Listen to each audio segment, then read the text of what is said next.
They plans, I guess. ဇလန်ကဖုန်ထူပြီးလူစီကားလာတဲ့ဖီလီမျိုးလေးမှာစော့တင်ခဲ့ပါတယ်။တနေ့မှာတော့ကြောက်စရာကောင်းတဲ့စူဂျေစားလူတက်သမားဂူးဟာသိပ္ပံပညာရှင်တယောက်ကိုရှာဖို့ဈေးရလေကောင်ကိုလမ်းလျှောက်ဝင်လာပါတယ်။သူ့ပုံစံကအနောက်တိုင်းရုပ်ရှင်ထဲကဇွန်ဘီတစ်ကောင်လာတူနေ You wouldn't happen to be a doctor, would you? Also, I happen to be looking for one. သူ့ကိုတားတဲ့သူ့မှန်သမျှကိုဂီယူမဆိုင်ပါဘူး။မျိုးဆောင်ရဲတွေကသူ့ကိုတားဖို့စူးစမ်းတဲ့အခါမှာတော့အကြီးအကျယ်ပြစ်ခတ်မှုတွေဖြစ်ပါတော့တယ်။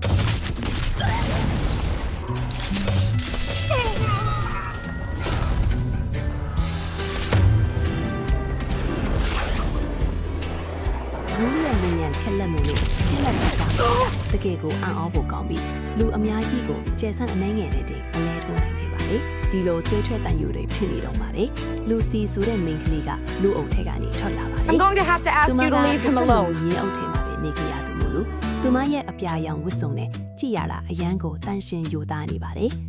သူမကဒီအကြမ်းဖက်မှုတွေကိုတင်းနဲ့အသေးလေးတလက်နဲ့တာဖို့စူးစမ်းပြီးမယ်ဒီလိုကြမ်းတမ်းတဲ့ကဘာကြီးထဲမှာတော့သူမရဲ့လောက်ရက်ကရဲစရာကောင်းနေခဲ့ပါတယ်ဂူးကပဲအနိုင်ရတော့မယ့်အချိန်မှာ Maximus ဆိုတဲ့စစ်သားတစ်ယောက်ကကောင်းကင်ဘော်ကနေဒုံးခနဲ့ပြုတ်ကျလာပါတယ်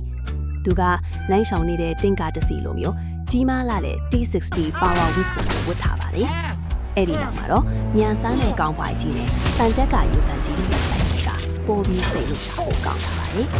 ဒီတိုက်ပွဲတွေကဂျက်လီရင်ကြောဖို့အိတ်တွေပောက်ကွဲမှုတွေနဲ့ကျေဆန်းတွေကြားမှာအကြီးအကျယ်တိုက်ခတ်ကြပါတော့တယ်